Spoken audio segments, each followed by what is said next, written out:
Após o pedido de vista do ministro André Mendonça, o STF não tem data para retomar o julgamento da ação que trata da descriminalização do porte de maconha para uso pessoal. Até agora, 5 integrantes do Supremo votaram para que a posse de droga para consumo próprio não seja considerada crime. Não de drogas em geral, né, mas da maconha. São eles: Gilmar Mendes, Luiz Roberto Barroso, Alexandre de Moraes, Edson Fachin e também Rosa Weber. O único contrário é Cristiano Zanin. Os ministros, no entanto, ainda precisam definir o limite para diferenciar o que é porte e o que é tráfico. Há propostas de até 100 gramas, de até 60 gramas, de até 25 gramas ou entre 25 e 60 gramas. Mas a palavra final pode ficar nas mãos do Congresso. O Rafael Procópio vai trazer mais detalhes sobre esse assunto. O julgamento da descriminalização do porte de drogas para o uso pessoal pode ficar por até 90 dias fora da pauta do Supremo Tribunal Federal. Nesta quinta-feira, o ministro André Mendonça pediu mais tempo para analisar o caso. Até esse ponto, já existiam 4 votos favoráveis e 1 contrário à questão. Gilmar Mendes, Alexandre de Moraes, Luiz Roberto Barroso e Edson Fachin decidiram favoravelmente pelo tema, enquanto Cristiano Zanin foi contra. Após o pedido de vista de Mendonça, o ministro Nunes Marques disse que iria esperar o prazo para também se decidir. Essa atitude não foi compartilhada pela presidente da corte, ministra Rosa Weber, que decidiu proferir o voto antes da aposentadoria. Com o voto favorável da ministra, o placar está em 5-1 pela descriminalização para o porte de maconha. O presidente do Congresso Nacional, o senador Rodrigo Pacheco, já reclamou, dizendo que esse assunto é de responsabilidade dos deputados e dos senadores. Na sessão desta quinta-feira, o ministro Alexandre de Moraes afirmou que o julgamento pela Suprema Corte está baseado em uma decisão do próprio Congresso Nacional, que retirou as penalidades criminais sobre o porte das drogas em determinadas quantidades. O que nós estamos aqui definindo é exatamente o que é o uso em determinadas circunstâncias e o que é o tráfico, para que o uso e o tráfico sejam iguais, independentemente se a pessoa é negra ou branca, se é homem ou mulher, se é analfabeto ou tem curso superior, se é jovem ou não tão jovem. Não há um consenso ainda sobre a quantidade que será permitida antes das sanções administrativas, mas os ministros discutem algo entre 25 e 60 gramas. O ex-presidente Jair Bolsonaro entrega os extratos dos últimos 4 anos ao Supremo Tribunal Federal. A decisão foi tomada depois de o ministro Alexandre de Moraes quebrar os sigilos dele e da ex-primeira-dama Michele Bolsonaro. Entre dados enviados e incluídos no inquérito das joias estão as vendas de um carro e de um jet ski, além do ressarcimento de despesas com saúde. Mais de Brasília, com André Viana. O ex-presidente da República, Jair Bolsonaro, apresentou os extratos bancários do período em que foi chefe do Executivo ao Supremo Tribunal Federal. De acordo com os advogados de Bolsonaro, os dados, referentes aos 4 anos de governo, foram fornecidos de forma espontânea, para afastar a necessidade de movimentar a máquina pública para apurar os dados bancários em questão. Mesmo assim, a defesa do ex-presidente pede que os autos não possam ser divulgados. A quebra de sigilo bancário de Bolsonaro foi aprovada na semana passada pelo ministro do STF, Alexandre de Moraes. Entre as informações apresentadas, devem constar as vendas de automóvel e jet ski e o ressarcimento de despesas com saúde. O ex-presidente e a ex-primeira-dama, Michele Bolsonaro, têm as contas bancárias investigadas devido ao caso das joias sauditas, recebidas como presentes de uma delegação estrangeira e não incorporadas à União. No Congresso, o deputado Rodrigo Valadares pediu ao STF para que Lula seja incluído no inquérito que apura a negociação de presentes recebidos de autoridades estrangeiras. No ofício, o parlamentar do União Brasil cita o relógio da marca Piaget, avaliado em R$80 mil, dado ao presidente durante um encontro com Jacques Chirac na França em 2005. O item, no entanto, não está na lista de presentes oficiais enviada ao Tribunal de Contas da União. A relação entregue em 2016 traz 568 presentes recebidos por Lula entre 2003 e 2010, mas a peça não consta no documento. Em julho deste ano, durante uma live, o presidente afirmou que o relógio ficou perdido por 25 anos e que o encontrou depois de uma mudança e desde então passou a usá-lo. A conta de Lula não fecha com a data que o presente foi dado a ele. 2005 foi o ano, né? 2005 foi o ano. Ele encontrou no ano passado. Ele aparece durante um evento de campanha nessa fotografia aí que tá no ar agora para quem tá no YouTube. Aliás, uma bonita fotografia, né? Na mão dele ali com os 4 dedos, saudando alguns milhares de apoiadores. Só que no pulso tá lá o relógio Piaget, né? Avaliado em R$80 mil. fosse recebido esse presente há 25 anos, Lula seria um deputado federal ou um sindicalista que, em visita particular ao presidente da França, na época não seria presidente, né, seria primeiro-ministro da França, o Chirac, teria recebido um presente individual, né, de um indivíduo para o outro. Tendo sido em 2005, Lula era presidente, Chirac também. Né? Aí são presentes trocados entre chefes de Estado e que, portanto, entrariam na regra que foi pacificada pelo TCU em 2016 e teria de ser devolvido. Né? Não foi. Foi usado por Lula já na campanha do ano passado e segue no pulso do presidente agora em 2023. Bom, no pedido enviado ao STF, Rodrigo Valadares alega que o fato de Lula não ter informado a peça ao TCU faz com que o caso seja semelhante ao de Jair Bolsonaro e, na avaliação dele, justificaria a inclusão do presidente nas investigações. Procurado, o Palácio do Planalto ainda não se manifestou.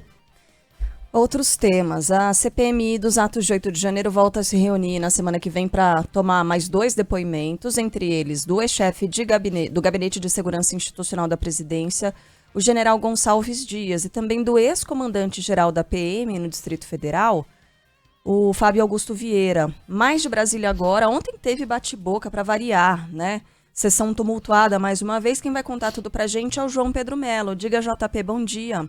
Oi, Carla, bom dia para você, bom dia para todo mundo que está nos acompanhando. Pois é, ontem foi uma sessão tanto quanto tumultuada. A gente começou já com um atrito, né, mais cedo envolvendo o Marco Feliciano. Foi um atrito ali que foi fora dos microfones, né? A sessão estava já suspensa, aguardando que o depoente chegasse, mas esse foi a primeira confusão do dia. Depois disso, ao longo da sessão, a gente teve várias outras situações de bate-boca, vários momentos em que parlamentares disseram que a CPMI terminaria em pizza, o que acabou ofendendo Arthur Maia, presidente da Comissão Parlamentar Mista de Inquérito. Ele disse que, diante dessa situação, vai colocar na próxima sessão todos os requerimentos que estão pendentes para serem votados. E aí ele destaca que muitos dos requerimentos da oposição, ou seja, dos favoráveis a Jair Bolsonaro, seriam negados e os requerimentos do governo seriam aprovados diante da situação atual da CPMI. Alguns parlamentares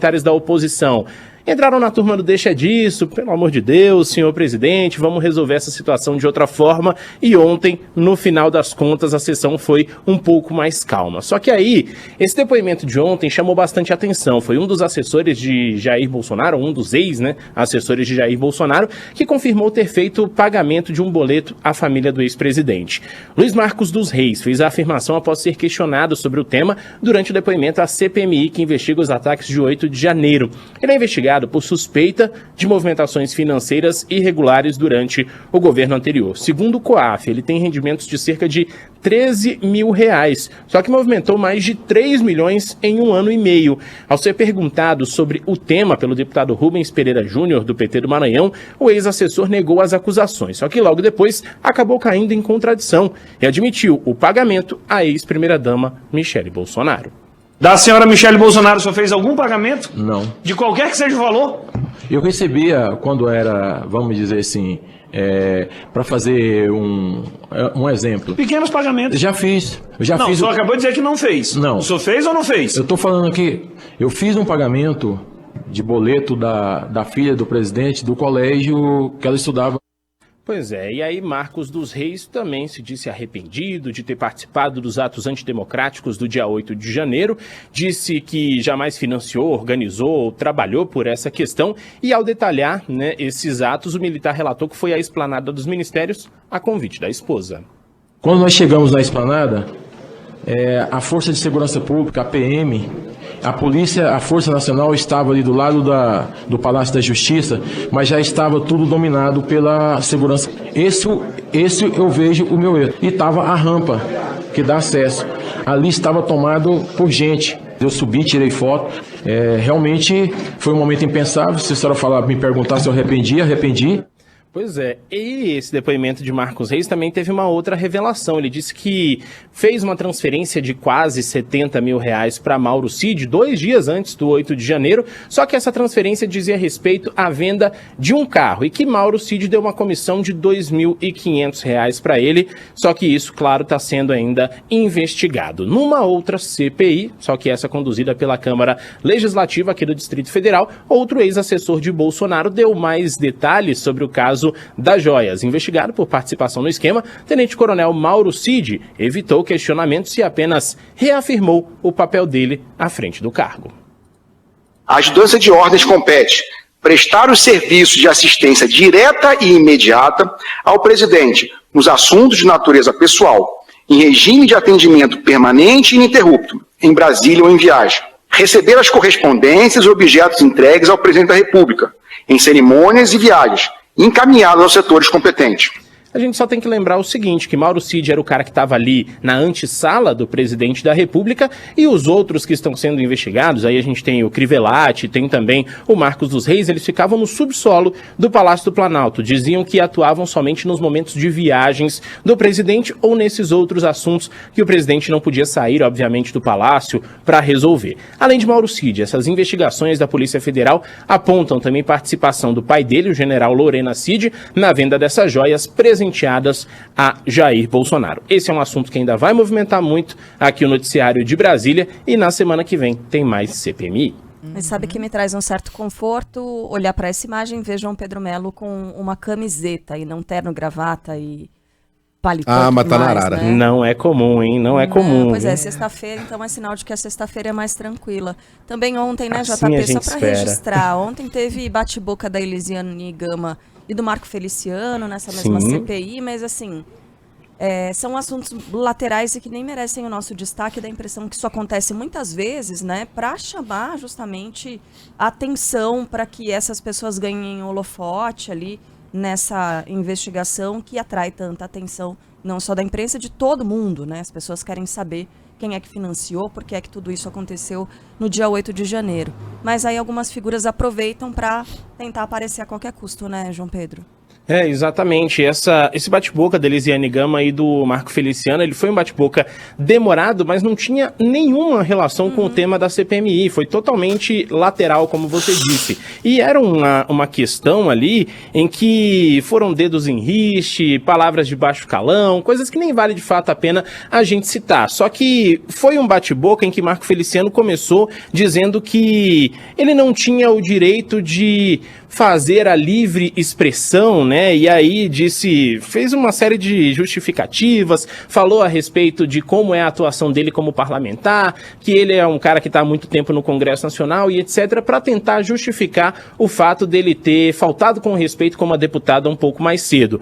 Essa foi a questão. Elisiane Gama não gostou, acabou entrando ali num confronto com o Marco Feliciano e os dois depois se resolveram e a CPMI continuou. Mas foi um bate-boca demorado, de fato, pausou um pouquinho ali o tema da investigação da comissão. Tem também o caso daquele outro parlamentar do PL, eu não vou falar o nome porque é o que ele quer, né? Ele quer justamente chamar a atenção, que diz que pediu mais 3 minutinhos para falar e quando ele fala sobre esses 3 minutos e grava um vídeo, ele faz aquele sinal da supremacia branca, sabe, do white power, que já foi, é isso, exatamente, que ele junta o polegar e o indicador e faz aquele sinal, ficam 3 dedos em riste, e que é reconhecidamente o sinal desses criminosos da supremacia branca, né, que se consideram uma classe diferente das outras, que se consideram mais gente do que as outras pessoas. Então, só para registrar aqui, para não passar batido, é uma discussão que está rolando, mas a gente não vai falar nem o nome dessa pessoa que vem tentando chamar a atenção, ó, não é de hoje. João Pedro, bom trabalho para você. Uma sexta-feira tranquila pra gente, hein, por favor. Pra nós, hein? Valeu. A Polícia Civil do Distrito Federal começa a analisar hoje o material apreendido na operação de ontem, que teve entre os alvos o filho, o 04, de Jair Bolsonaro, Jair Renan, que é investigado por envolvimento num esquema pesadão de estelionato, lavagem de dinheiro, sonegação fiscal e falsificação de documentos. Márcio Rocha conta os detalhes. A Polícia Civil do Distrito Federal ainda vai concluir a perícia nos celulares e documentos apreendidos durante a Operação Nexum para só então definir os próximos passos da investigação de um grupo suspeito de estelionato, falsificação de documentos, sonegação fiscal e lavagem de dinheiro. Um dos alvos dos investigadores foi o filho do ex-presidente da República, Jair Bolsonaro, Jair Renan, o chamado Filho 04, e foram cumpridos mandados nos endereços dele no Sudoeste, área nobre de Brasília, e em Balneário Camboriú, em Santa Catarina. Ao todo, 35 policiais cumpriram 7 mandados, sendo 5 deles de busca e apreensão e mais 2 de prisão preventiva. Um dos mandados de prisão foi cumprido contra o empresário Marcel Alves de Carvalho, que tem um estande de tiro, teria sido sócio de Jair Renan em uma produtora de audiovisual e que já tinha sido alvo de outras 2 operações da Polícia Civil. A investigação também apontou a existência de uma associação criminosa que buscava obter vantagens econômicas através de laranjas para ocultar o verdadeiro dono de empresas de fachada, como explicou o delegado responsável pelas investigações, Marco Aurélio Santos. Os investigados também dão vida a pessoas físicas inexistentes, chamados laranjas, e dessa maneira fazem a abertura de pessoas jurídicas de empresas para oferir indevida vantagem econômica. Em nota, a defesa de Jair Renan afirmou que não houve condução dele para depoimento ou qualquer outra medida, que não teve acesso aos autos da investigação ou informações sobre os fundamentos da decisão e que, apesar de estar surpreso, o filho do ex-presidente está absolutamente tranquilo com o ocorrido. Ontem, o irmão mais velho de Jair Renan, o senador Flávio Bolsonaro, criticou essa operação e disse que 04 é um garoto do bem. Fiquei surpreso porque é um garoto do bem, que trabalha, que tem que suar muito para pagar suas contas, ou seja, não tem dinheiro, não tem patrimônio e está sendo acusado de lavar dinheiro. Não faz nenhum sentido isso. E no meu ponto de vista, mais uma vez, estão procurando pelo em ovo por causa do sobrenome dele, como tem feito conosco da família e várias pessoas no entorno. Eu tenho a convicção de que ele, primeiro, não era nem alvo. O alvo é uma outra pessoa que, por alguma conexão, uma troca de mensagens ali, acaba vindo, se vendo envolvido nisso tudo. Eu tenho a convicção que o Renan não fez nada de errado. Ainda segundo Flávio Bolsonaro, o irmão não tem nem onde cair morto.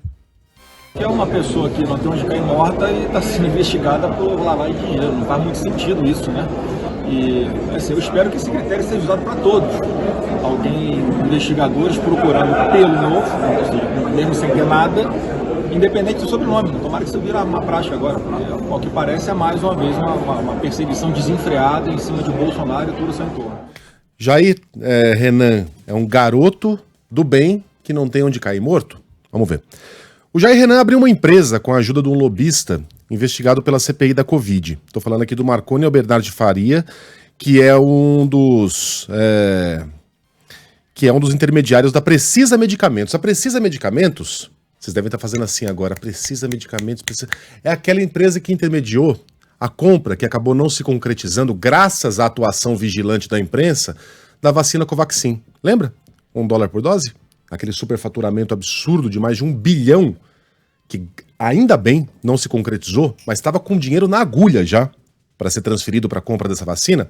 Pois foi esse cara que ajudou o Renan a abrir uma empresa. O Jair Renan, ele e a mãe são investigados por participar, ainda que não tenha cargo público, do esquema de rachadinha dos irmãos. E se mudaram para uma mansão de 3 milhões de reais, uma mansão que não condiz com a renda dos dois. Só aí já está derrubada a tese do não tem onde cair morto, né? O Jair Renan, ele foi pego durante a época da pandemia, em que estava todo mundo trancado em casa, numa festa de luxo clandestina com mais de 1.000 pessoas. Ele recebeu, ou teria recebido, como doação um carro elétrico de R$90 mil do empresário que visitou Jair Bolsonaro no Planalto e que fechou com o governo federal 18 licenças de mineração somente em 2 dias, em vários estados brasileiros. O Jair Renan é investigado pela Polícia Federal por tráfico de influência. Então, o Jair Renan é um garoto do bem para padrão Flávio Bolsonaro do que seja ser uma pessoa do bem. E não tem onde cair morto para o padrão Flávio Bolsonaro do que seja riqueza. Porque, afinal de contas, Flávio Bolsonaro, que não tem uma renda condizente com a mansão que comprou, conseguiu um financiamento de mais de 4 milhões de reais para arrematar uma casa de 6 milhões de reais em Brasília. Então, para os padrões Flávio Bolsonaro, de fato, Jair Renan talvez seja tudo isso mesmo. Um garoto do bem que não tem onde cair morto. para os nossos padrões, ele não é nada disso. Nem garoto, né, inclusive. Muito menos garoto. Marmanjo de 25, Pelo né? amor de Deus. Isso. Só faltava essa, outro menino Ney na nossa vida, Isso, né? A CPI das pirâmides financeiras no Congresso dá um prazo de 2 semanas para que Ronaldinho Gaúcho compareça para prestar depoimento. O ex-jogador é apontado como o fundador da empresa 18K, que aí aparece como suspeita, né, por fraudes em investimentos envolvendo criptomoedas. Ele já havia sido convocado a depor na última terça-feira, mas acabou se ausentando, mesmo com o direito concedido pelo Supremo Tribunal Federal, para ficar em silêncio. Ontem, ele faltou mais uma vez. Apontado como sócio da 18K, o irmão de Ronaldinho, Roberto de Assis Moreira, foi à CPI e negou qualquer relação com a empresa. Caso o ex-jogador não se apresente em 2 semanas, a comissão já afirmou que vai pedir a condução coercitiva dele, ou seja, que ele seja levado à força para prestar esse depoimento. Acusado de tentar interferir nas eleições de 2020, Donald Trump é detido, fichado, paga fiança e é liberado. Fala aí, Arthur Coelho. Donald Trump se torna o primeiro ex-presidente americano a ter uma mugshot, a fotografia de réu. Ontem, o ex-ocupante da Casa Branca foi liberado após passar 20 minutos detido pela polícia do estado da Geórgia. Ele se apresentou às autoridades no âmbito do processo que investiga as tentativas de interferência na eleição presidencial de 2020. Para responder à acusação em liberdade, ele pagou uma fiança de quase R$1 milhão. Trump, que também é o primeiro ex-presidente do país a enfrentar acusações criminais federais, concordou em não utilizar as redes sociais para intimidar promotores, juízes e testemunhas no caso. Antes de embarcar no avião particular, o republicano chamou a acusação de farsa da justiça. Ao todo, Trump é alvo de 4 acusações criminais, 2 a nível federal, uma no estado de Nova York e a outra na Geórgia. Gente, a imagem tá aparecendo aqui na nossa transmissão pelo YouTube. É essa a foto mesmo do Donald Trump, em que ele aparece, ele tá na frente de um fundo cinza, aquele cabelinho de Donald Trump, tá com brilho esse cabelo, hein? Pelo amor de Deus. E ele tá laranja daquele jeito como ele é, né? Não naturalmente, a gente sabe, mas assim, ele tá com o queixo um pouco pra baixo, um olhar ameaçador, com cara de vilão, erguendo as sobrancelhas e com aquela boquinha dele aquela boquinha murcha assim, ó, com cara de bravo. Muito bravo.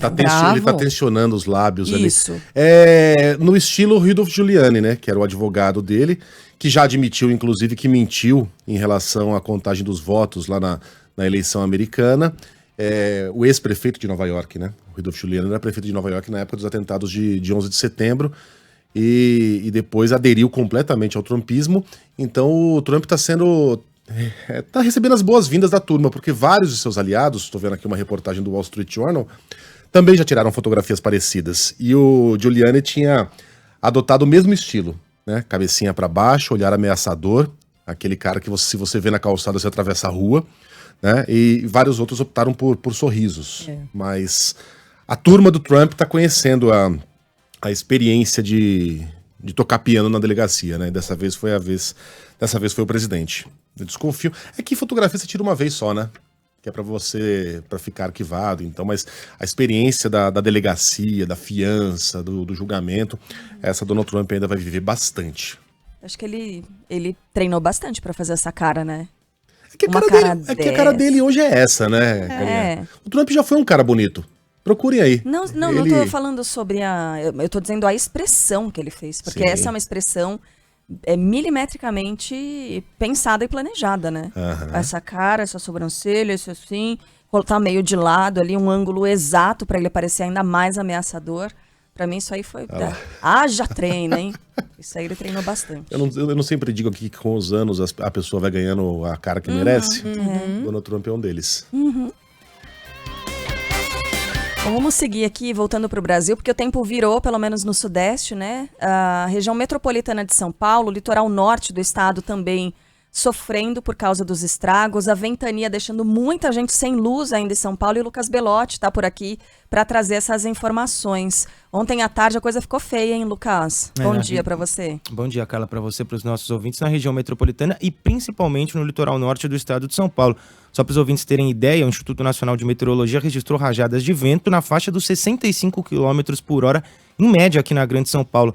Velocidade essa que chegou a 85 em alguns momentos isolados, 85 km por hora. Só aqui na cidade de São Paulo, o Corpo de Bombeiros atendeu 29 chamados para quedas de árvore e também um chamado para desabamentos. Caraguatatuba, cidade no litoral norte do estado, foi uma das mais afetadas. A mudança no tempo acabou causando danos em imóveis e também empreendimentos. Quem está na live está observando essas imagens de um shopping em Caraguatatuba que foi completamente destelhado, né? Imagens que lembram daqueles tornados, vão passando e vão destruindo esse shopping na cidade litorânea aqui do estado de São Paulo. O estacionamento também desse mesmo estabelecimento foi afetado e toda essa ventania, esses ventos fortes, acabaram assustando os moradores. Uma estrutura de ferro do shopping que está se desmanchando. O vento levou tudo. Tudo voou. Olha a força desse vento. Nossa igreja, olha isso. Caiu tudo. Acabou com a nossa igreja. As imagens são impressionantes, né? Da força do vento na região de Caraguatatuba. Todas essas imagens são de lá, cidade no litoral norte. Não parece Brasil. Não parece. Parece aquelas imagens que vêm da Flórida, né? Que vem de Cuba, quando passam aqueles furacões lá pelo Pacífico e pelo Golfo do México. Meu Deus do céu, Lucas. Pois é, e o que mais chamou atenção, né, é que apesar dessas chuvas, do vento forte que a gente está falando aqui, o dia começou com um sol muito forte, calor intenso, não só aqui no estado de São Paulo, mas em todos os outros lugares do Brasil. Foi um inverno muito quente, a gente tratou disso aqui na Band News FM. Temperaturas propiciaram, inclusive aqui em São Paulo, focos de incêndio, esse tempo seco. Foram 4 aqui no estado, em regiões perto da capital paulista, né? E aí, do nada, esse tempo virou. A gente foi conversar com o pessoal da Climatempo, a meteorologista Josélia Pegorim, que explicou um pouquinho como essa instabilidade pode mudar tanto dentro de um período muito pequeno de tempo. É o começo do fim dessa onda de calor que se espalhou pelo Brasil essa semana. Essa frente fria, ela já vai espalhar a chuva aí pela região sudeste do Brasil e até mesmo em áreas da região centro-oeste. Felizmente, apesar dessas imagens que são impressionantes, em nenhum desses pontos que eu citei houve o registro de vítimas, só danos materiais mesmo. Ainda bem, né? Não Pelo para menos de isso. E não para de chegar a mensagem de ouvintes sem luz ainda, região metropolitana de São Paulo. A gente sabe que a responsável pela distribuição de energia elétrica demora um pouquinho para responder essas pessoas, para restabelecer a distribuição de energia. A gente vai conversar com essas pessoas, os nossos ouvintes, no noticiário local, só para São Paulo. A nossa equipe chegou a procurar a Enel um pouquinho mais cedo, durante o programa local aqui da Manhã Expresso São Paulo. Muitos ouvintes mandaram mensagem para cá, 12, 14 horas sem luz. Então a gente já está atrás das empresas responsáveis aí, porque essa ventania acaba realmente derrubando a luz, mas 12 horas é inexplicável. É isso. Valeu, Lucas. O que saiu barato ontem. Nossa senhora, demais. São Paulino, jogue suas mãos para o céu, que esse 2-1 ficou bom demais, né? Tava louco pro jogo acabar no primeiro tempo. Não volta pra não. Pra mim, 2-0 já tava bom no primeiro tempo. Acaba. Ela tomou o gol primeiro minuto de jogo, não foi? E dali foi ladeira abaixo. Foi um show de horror mesmo. Mas aí apareceram Luciano e Lucas Moura e resolveram a parada. Bom, tricolores paulistas e das Laranjeiras, daqui a pouquinho a gente fala de futebol. Valeu, Luquinha. Valeu. A gente está falando de São Paulo, né, dos efeitos dessa virada no tempo no Rio de Janeiro, um dia de derreter, muito, muito calor. A gente tem informação agora com Gustavo Sileman. A cidade do Rio registrou nesta quinta-feira o dia mais quente da história para o mês de agosto. Por volta de 4h10 da tarde, a estação do Sistema Alerta Rio de Irajá, na Zona Norte, registrou 40 graus. Esse foi o segundo dia de recorde na temperatura durante o mês, já que na quarta os termômetros alcançaram 39,2 graus no mesmo bairro. Até então, a maior marca registrada tinha sido no dia 31 de agosto de 2019, também em Irajá, 38,7 graus. No sul do Brasil ainda são contabilizados os prejuízos causados pelas tempestades de granizo. Juan Romero. O Rio Grande do Sul enfrentou pelo segundo dia seguido tempestades de gelo. Mais de 60 cidades do estado foram atingidas pela queda de granizo, principalmente no interior. Em Mussum, a 155 quilômetros de Porto Alegre, os estragos foram maiores. Cerca de 400 residências foram atingidas e as pedras fizeram buracos em telhados e carros. As aulas da rede municipal em Mussum foram suspensas até segunda-feira por conta destes estragos. A tendência nesta sexta-feira é de que o tempo fique firme, mas frio na maior parte do estado. Mais sobre a previsão do tempo você acompanha aqui ao longo da manhã, na programação da Band News.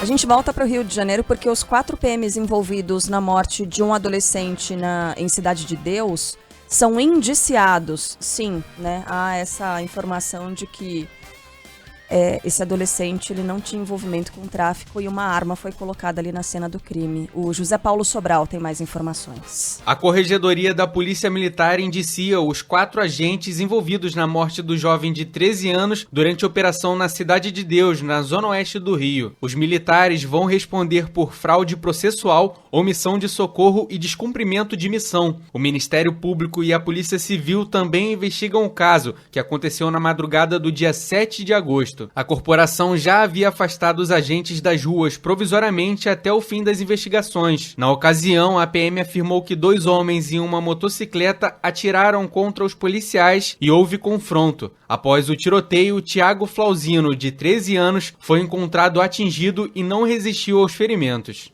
É triste demais. Você imagina uma criança, 13 anos, da sua família, é assassinada dessa forma, encontram uma arma ao lado dessa criança e você, da família toda, tentando dizer, não, imagina, é estudante, jogava bola, é um menino, é um moleque, esse sim é um menino, né? E acaba... É desesperador, né? Desesperador. E aí nos registros aparece o quê? Que ele estava armado. É assassinar a pessoa 2 vezes. Mesmo. Exato. É assassinar 2 vezes. É levar a família junto, né? E pra família também, exatamente. Não satisfeito de matar o menino, ainda querem assassinar a reputação dele e de quebra matar a família de tristeza, de revolta. De revolta pela injustiça. Que lamentável. Bom, por falar em episódio absurdo e lamentável, ainda no Rio de Janeiro, um subprefeito foi ameaçado por milicianos armados na Zona Oeste. Luana Bernardes. O prefeito do Rio denuncia que o subprefeito da Zona Oeste, Diogo Borba, foi ameaçado por criminosos armados nesta quinta-feira. Segundo o texto publicado por Eduardo Paes na internet, a ameaça teria sido motivada por uma ação da Secretaria de Ordem Pública e da subprefeitura para impedir a ocupação irregular do calçadão de Campo Grande. De acordo com Paes, os homens estavam em 2 carros com armas e alegaram que a operação estaria causando prejuízos para os negócios controlados por eles na região. O prefeito classificou o episódio como inadmissível e disse que ameaças a servidores da prefeitura não vão surtir efeito. Uma juíza de Goiás mantém a prisão de 2 suspeitos de tráfico de drogas e chama atenção durante uma audiência de custódia. O Leonardo Calazenso vai trazer mais informações. A juíza do Tribunal de Justiça do Estado de Goiás, Ana Cláudia Veloso Magalhães, elaborou uma resposta que chamou a atenção durante a audiência de custódia de 2 homens flagrados com 40 quilos de cocaína. O nome dos traficantes e a data do crime não foram revelados. O advogado de defesa alegou que os homens eram pobres e que não tinham outra fonte de renda. Após ouvir os argumentos do caso, a juíza Ana Cláudia Veloso rebateu e afirmou que os suspeitos escolheram ser presos. De causar muita perplexidade que 2 elementos desses nem trabalham, não exercem qualquer atividade laboral lícita, estavam com 38 quilos e 90 gramas de cocaína, mais 14 porções de material pulverizado branco, mais 42 quilos 705 gramas de maconha, mais 5 recipientes com resquício de droga, caderno de anotação, celular e um veículo Hyundai HB20. Meu Deus, parabéns à Polícia Militar, mais uma vez, que tirou de circulação essa porcaria dessa droga e que não, as nossas famílias já não aguentam mais ser destruídas por causa dessa desgraça desses entorpecentes. A quantidade de entorpecentes apreendida com esses 2 aqui, ela é suficiente para destruir 191 mil famílias em nossa sociedade. E eu ainda fico indignada que ele sai lá do Senador Canedo para vir fazer essa desgraça aqui em Goiânia. É demais. É uma ousadia sem precedentes. As sanções aqui vão somar mais de 30 anos, porque em concurso material, e eles escolheram ser presos. Juíza chamando desgraça, essa desgraça, desabafando, né? Tá bom, isso aí. Justo. Bom, o motorista do ônibus que se acidentou e matou 7 torcedores do Corinthians pode responder por homicídio culposo e lesão corporal. Vamos lembrar, esse motorista é o proprietário da empresa que fazia o transporte. Diz aí, Bruna Vale.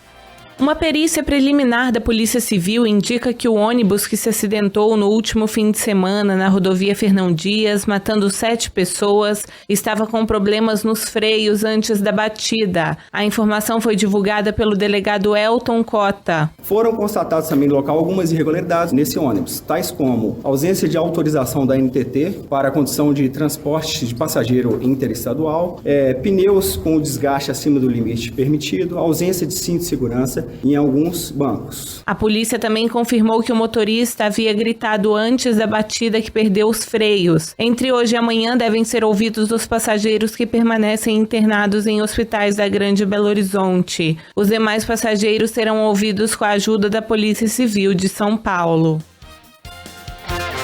O ministro de Minas e Energia, Alexandre Silveira, aposta num acordo com o IBAMA para autorizar a exploração de petróleo na foz do Amazonas pela Petrobras. O otimismo se dá depois da emissão de um parecer da Advocacia Geral da União na última terça-feira. Nele, a AGU apontou que a falta de uma avaliação não impede a concessão de licenciamento ambiental para explorar a região. Em entrevista ao Band News TV, Alexandre Silveira afirmou que é o IBAMA que deve dizer agora como a atividade será conduzida. Cabe ao IBAMA agora apontar as condicionantes para que nós façamos essas pesquisas com toda segurança para o nosso meio ambiente. Ninguém discutirá com o IBAMA as condicionantes que ele colocar.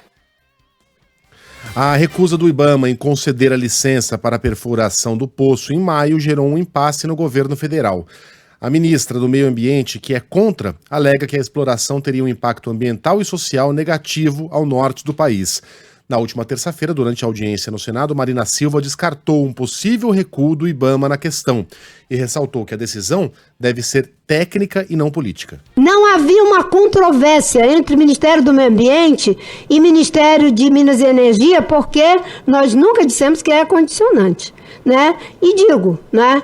Questões técnicas, não existe conciliação para questão técnica. Isso aí eu não tenho como dizer diferente. Alexandre Silveira reagiu.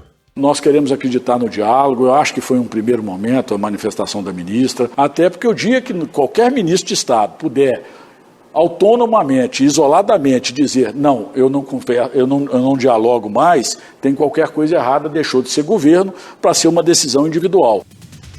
A reserva em questão fica localizada a cerca de 175 quilômetros do litoral do Amapá e a 500 quilômetros da foz do Rio Amazonas.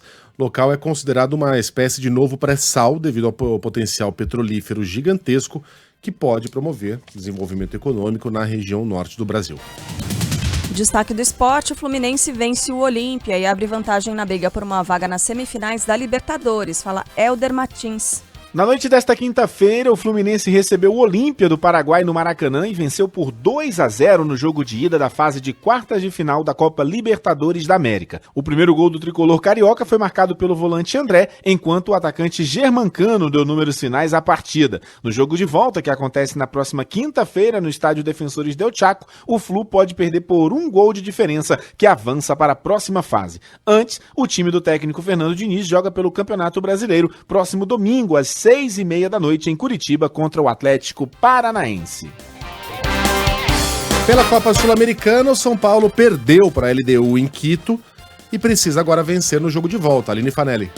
O São Paulo perde para a LDU por 2-1 no jogo de ida das quartas de final da Sul-Americana. Em Quito, no Equador, o tricolor fez um primeiro tempo muito ruim e levou 2 gols em 25 minutos. Johan Julio, o ex-jogador do Santos, abriu o placar com 1 minuto e 54 segundos de partida. E Ibarra fez o segundo aos 25. Dorival tentou ajustar o time para a segunda etapa e o desempenho melhorou, com Lucas Moura diminuindo o placar aos 35. A partida de volta será na quinta-feira da semana que vem, às 7 da noite no Morumbi. O elenco do São Paulo tem treino hoje ainda no Equador e amanhã viajará direto para Belo Horizonte em voo fretado. No domingo, o tricolor enfrentará o América Mineiro pelo Brasileirão. E fora de casa, o Fortaleza bateu o América Mineiro. Fala aí, Anderson Azevedo.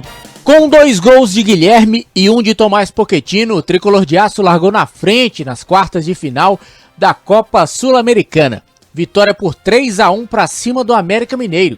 Resultado este que dá ao tricolor a possibilidade de, no jogo da volta, próxima quinta-feira, perder por até 1 gol de diferença, que mesmo assim o Leão garante a classificação para a semifinal da Copa Sul-Americana. O Leão, que agora volta a campo no próximo domingo, 18h30, contra o Coritiba no PV, pelo Campeonato Brasileiro.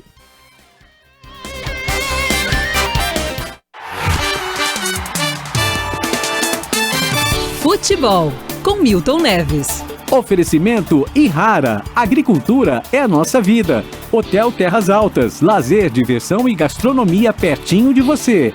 Iveco. Conforto, economia e tecnologia. Esse é o S-Way, o novo caminhão pesado da Iveco. E Sicredi. Conheça a primeira instituição financeira cooperativa do Brasil. Sicredi. Gente que coopera, cresce.